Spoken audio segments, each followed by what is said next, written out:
মাত্র 2 বছর বয়সে বাবা মায়ের হাত ধরে দার্জিলিংয়ে বেড়াতে যাওয়া। মেঘের জন্য সেদিন কাঞ্চনজঙ্ঘা দেখতে পায়নি হুগলির শুভম চট্টোপাধ্যায়। ওটুকু বয়সেই শুভম ঠিক করেছিল একদিন কাঞ্চনজঙ্ঘা থেকে গোটা দার্জিলিং দেখবে। হুগলির সেই শুভম 25 ঘন্টার ব্যবধানে মাউন্ট এভারেস্ট ও লোৎসে জয় করে বাড়ি ফিরেছে। হুগলির হিন্দু মোটরের 30 বছরের শুভম চট্টোপাধ্যায়কে পাড়ায় সবাই ভালোবেসে রনি বলে ডাকে। সেই রনি বিশ্বের সর্বোচ্চ শৃঙ্গ মাউন্ট এভারেস্ট ও চতুর্থ সর্বোচ্চ শৃঙ্গ লোৎসে জয় করে রেকর্ড তৈরি করল। সর্বকনিষ্ঠ ভারতীয় হিসাবে এই রেকর্ড করেছে রনি। জোড়া শৃঙ্গ জয় করে ঘরের ছেলে যখন দমদম বিমানবন্দরে, তখন তাকে সংবর্ধনা দিতে উপস্থিত পরিবার, প্রতিবেশী, ক্লাবের সদস্যরা।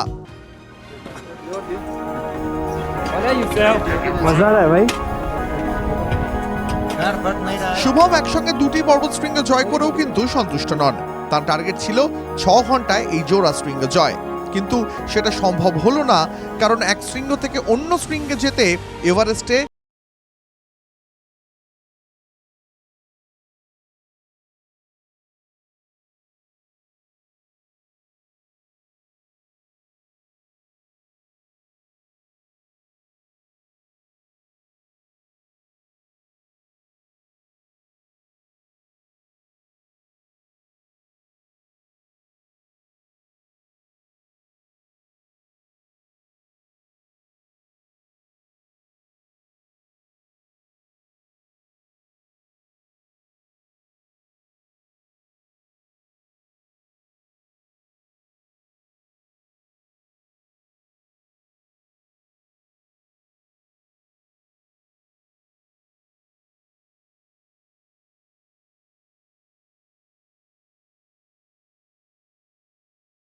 ভীষণভাবে গর্বিত, যেরকম সন্তানের আমরা পিতামাতা হতে পেরেছি।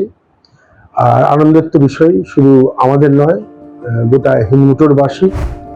শুভমের টার্গেট অতিরিক্ত অক্সিজেন ছাড়াই আগামী অক্টোবরে তিব্বতের চো ইউ শৃঙ্গ আরোহণ করা। চীন যে কোনো সময় শৃঙ্গটা ভারতীয়দের জন্য বন্ধ করে দিতে পারে, তাই আপাতত কয়েকদিন বিশ্রাম নিয়ে ফের নতুন শৃঙ্গ জয়ের প্রস্তুতি শুরু করে দেবেন ব্যবসায়ী পরিবারের সন্তান শুভম চট্টোপাধ্যায়। তিনি নিজেও একজন সফল ব্যবসায়ী, ছেলের কৃতিত্বে গর্বিত মা বাবা। আগামীতে এভারেস্টের জয় যাঁদের লক্ষ্য, তাদের জন্য শুভম বলেন, জীবনে অসম্ভব বলে কিছু হয় না। আমার মতন সাধারণ ঘরের ছেলে যদি ডাল ভাত খেয়ে এভারেস্টে উঠতে পারে, তাহলে একদিন তুমিও পারবে। শুধু নিজের উপর থেকে বিশ্বাস কখনো হারাবে না।